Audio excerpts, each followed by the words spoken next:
and welcome back to Bride Society. So you're engaged, you've got your fiance, you're now thinking about your wedding dress. And you might not have been to it's unlikely that you'll have been to a wedding dress like boutique before. You might not have even tried any wedding dresses on before. So we thought we'd just give you some tips about the first time going along, trying on some wedding dresses, what to expect, and any kind of things to help make the experience kind of easier, smoother, things like that. Yes, yeah. So one thing that I did when I was going around, which I thought was quite helpful, was to think about your hairstyle. So again, you may not have made a decision about how you want your hair on your actual wedding day yet, but you may have a sense about whether you're someone that likes to wear your hair up or down, just as a general rule. And that's probably therefore what you'll end up doing on your wedding day, right? Because then you'll be more comfortable and confident with how you look in that way. So I'm not saying go and full on do your hair, but at least maybe wear your hair either up or down, or half up, half down, depending on what you're thinking. Because obviously necklines of dresses look different depending how your hair is, and so you'll get a better sense of how you will look on your wedding day if you just kind of give it that balance of whether it's sort of here or up. Yeah, it could just be like a ponytail or something, couldn't it? Yeah. So just to get it off your shoulders, see how things look. Yeah, exactly. And again, with that, if you're thinking about wearing makeup on your wedding day, I mean, a lot of makeup is discouraged, if you're wearing a full face, just because shop owners probably don't want you getting it on the dresses. Yeah, that orange smudge that you often see when you're trying clothes on. But maybe just a little bit of minimal makeup, if that's the kind of thing you're going for your wedding day, would be helpful, because again, you look very different. A dress can look very different. Yeah. If you're kind of barefaced than if you've got some makeup on. Yeah, and you can kind of look lost in the dress somehow, it overpowers you a bit perhaps. But again, just do what you normally do. If you're someone that doesn't wear any makeup and not planning to wear any, then there's no point. Yeah, it's fine. And so again, in terms of necklines of dresses, it's useful to think about what underwear you go in or take with you, because again, if you're thinking strapless, backless, halter neck, all these kind of things, obviously it can dictate what kind of bra you're wearing. So and again, maybe a nude coloured one's quite helpful, because obviously you're trying on white, so again, quite often it shows through, although a lot of dresses obviously tend to be quite thick, so you probably not get your usual white t-shirt situation. That's always an issue. But yeah, consider that, and also the fact that in these places, it's quite common practice that the shop assistant will come into the dressing room with you to help you get the dresses on and off, because obviously they can be quite cumbersome. The fastenings are unusual and behind you and all this kind of thing, or they're one size, and so they might be bulldog clipping you in and things at the back. So they might well be in there with you. Obviously, if you're not comfortable with that, say so. Take someone with you that you are maybe more comfortable having in there with you, and they can do that, and then maybe the shop assistant can just come and do the more technical pinching in bit.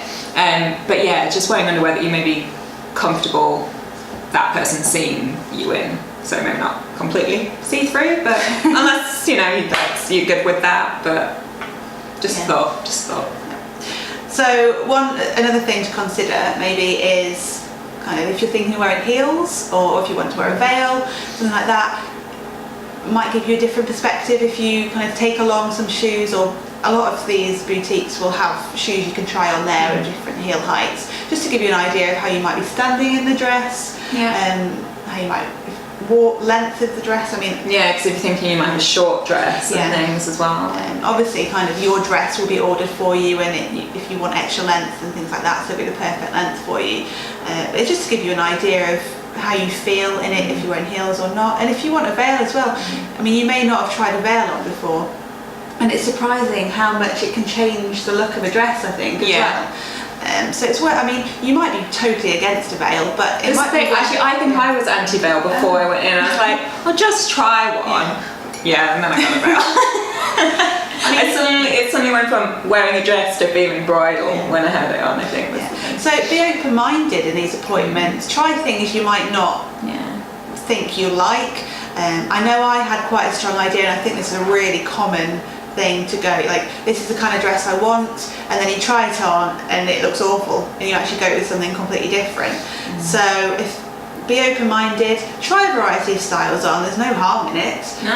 You might be really against a huge princess dress, put one on and think, this is the perfect dress for me. So yes, but when do so, like, obviously stay within your budget, so you don't get like attached to a dress that's just sort of way beyond you, or maybe if if the shop's like, we have a similar style we can get in at your kind of price point, then maybe go there, but like but otherwise you don't really get heart set on something. No, and I guess that's a really good point. Be honest with the shop assistant what your budget is, because you might think, oh yeah, go and try on a £5,000 dress, if actually your budget's more like £1,000, but then you might fall in love with that and then nothing might compare, and then you'll just be disappointed. So I mean, there's no shame in having a smaller or larger budget at all. They'll be used to it. They'll have a wide range of price points in the shop, and also maybe research the shops you go to beforehand, because some might be higher end than others. You can generally find out online which designers they stock, and therefore like what price points. Each shop can still vary as to how much they sell the dress for. That can occur, but you can find out this kind of stuff online.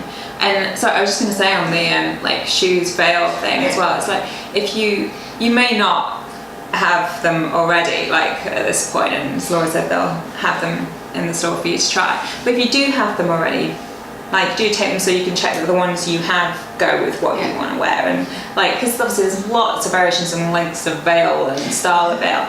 Or if you've got, maybe you've got a hand-me-down, like a family thing, like that your mum or grandmother wore and things, like you want to see if that goes with the dress, because different laces and all those kind of things. So maybe slightly different colours, and ivory and white. You'll discover there's so many different shades of white if you're after a kind of a white dress. But yes, there's lots.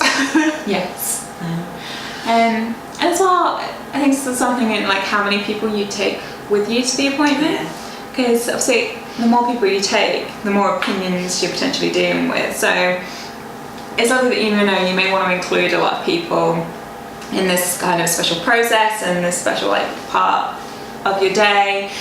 But I'd recommend taking people that you think will tell you the truth, if that's what you want. Maybe you just want them to disagree with whatever, that's fine. But people who hopefully will respect your opinion and not trying to like overpower, but appreciate, again, it's often something where maybe somebody else is paying, and which is obviously a huge consideration throughout the whole wedding planning. There's often other people that are contributing, and sometimes I think the dress is one of those things that someone else sometimes pays for, so that person may want to be there, and I guess maybe that's a conversation to have before you go in as well, about what their expectations are, what it is you're wanting, and things, so you're not then like just stood there staring at a dress and having a big showdown. Because at the end of the day, you need to feel confident and comfortable in this dress. They're not wearing it. Yes, they can have an input, but you've got to be happy. And I think programs maybe like Say Yes to the Dress maybe give an unrealistic idea of kind of the size of the crowd and there's normally like huge entourages. Generally, I mean, in the UK, it doesn't, certainly in my experience, it wasn't like that. The whole kind of wedding dress trying on experience wasn't like that. Take a couple of people if you want to, whose opinions you trust, who you think will tell you the truth in a nice way. And I think it might just be an easier experience rather than having 10 people telling you they don't like the dress that you've fallen in love with. And also, bridal boutiques aren't necessarily going to be huge, so they might not fit lots of people in there. And as well, like, I don't know if you found this, but like remembering all the different dresses you've tried on. you just see a white, I think, by the end of at the end of the day.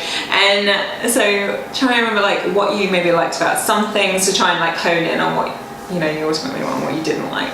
And things like I found quite difficult to hold on to the specifics, or they've all got names and stuff, and you're like, I don't know, Beatrice or like Cinderella. I can't remember which one it was. The one with the sparkle. Well, so you feel free to like ask the shop assistant if they don't mind you taking a picture of you wearing the dress so that you can remember later on. But bear in mind, boutiques might turn you down on taking photos, because there's a level of concern about sort of copying designs, particularly like if it's the boutique's like own designs rather than like Pronovius or whatever, where you can just see them online anyway. So that's understandable. So do ask before just whipping your camera out. Some, like when they think maybe you're more serious about like actually maybe buying a specific dress, will then let you take pictures, like so you can get your accessories or whatever. But if they don't let you, make notes. Like just whoever you're with, get them to like just maybe like jot down a couple of things, so the like keywords that you've said about it when you come out, so that just a good idea. When you like stop and have a cup of tea afterwards to like review the day, you can actually like remember what the different ones were. And that's a great idea. And I mean, I'd say maybe don't rush into a decision. It's probably one of the most expensive dresses that you'll probably buy. And so at this first appointment, if you have been trying on lots of dresses and think, oh, I must make that decision now. I think this is another conversation from Say Yes to the Dress, actually. Yes, that they all seem to find it in their first appointment. That's it. They found the wedding dress and they're going to pay for it right there and then. And they'll keep going till you find one. Well, no, you tend to have an hour's appointment slot and you have to be out. So maybe you have found the dream dress. Maybe just go away, either have a cup of tea or sleep on it, and then there's nothing to stop you going back and just trying on that dress again, just to confirm that is the right one for you. Because it's a lot of money to lose if you change your mind after the fact. I guess also if you've not yet planned much of the rest of your wedding, and so don't have like an idea about the type of venue or like just the style that you're going for, and that might ultimately change in your mind the style of dress you want. Like I guess the type of dress you might wear for a beach wedding might be very different to what you wear in a castle. Like so it doesn't hurt to start looking for your dress early on by any means, but I think it's just not necessarily diving in right away, unless your wedding was like 6 months from now, then you should really get on that. Because that's one thing you might not be aware of. If you go to kind of a bridal boutique, there's often a lead time of about 6 months, because once you've ordered the dress, it actually the order gets sent away and it gets made for you. So it's not a case of going in and buying it off the rack, unless it's like the sample sale. So just be aware that you might need a few months before the wedding in order to get the dress. As well as alteration time as well. So once it even comes in, like getting it hemmed, getting it like pinched in, all that, because they'll fit it to your body. So you've got to allow time for all that, especially if you're planning a summer wedding, because then trying to make the appointment for those alterations is tricky, because obviously everyone else is trying to book it, particularly if you work 9 to 5, Monday to Friday, and you can only go in on a Saturday when they've got other fittings, other people that are coming to look at dresses. Like they only have limited appointments. So again, you've got to factor all that in and work it back. And they're doing your bridesmaid dresses as well. Like it's not impossible to get a dress. No, and particularly now with the high street and stuff doing like wedding bridal ranges as well. That's also a possibility. But in terms of bridal boutiques, they are made to order, ship from abroad potentially. Like it's so just be aware of that. And then you may now have found your dress. Woohoo. You've chosen it. Just see, as Becky referred to before, there can be a difference between price between the same dress at different boutiques. So there's no harm in shopping around, which I don't think maybe is an automatic thought when you're thinking about your wedding dress. If you liked a particular shop and the service you got there and everything, but it's slightly more expensive, you might want to go with them anyway, but it's just something. It's proximity to you, because again, you're doing so much more when you're planning your wedding, like travelling miles to boutiques as well is not something you can factor in for things. And so it might not be the price might not be the kind of deciding factor, but it's just something to think about. And some boutiques might do you a deal if you pay for the dress in full when you order it. I know when I ordered my wedding dress, if I paid in full I got 10% off, and actually they also gave me a £100 voucher to spend on accessories in there, so I got my bridal shoes there at the same time and a belt in their sample sale. So they might have different ways of saving a bit of money, a way to entice you into buying your dress in that particular place. Like I think for my dress as well, like at a wedding fair, that bridal boutique event at a wedding fair, and I got my name on a mailing list from them, and although I hadn't been to their boutique in person because it wasn't the closest to me,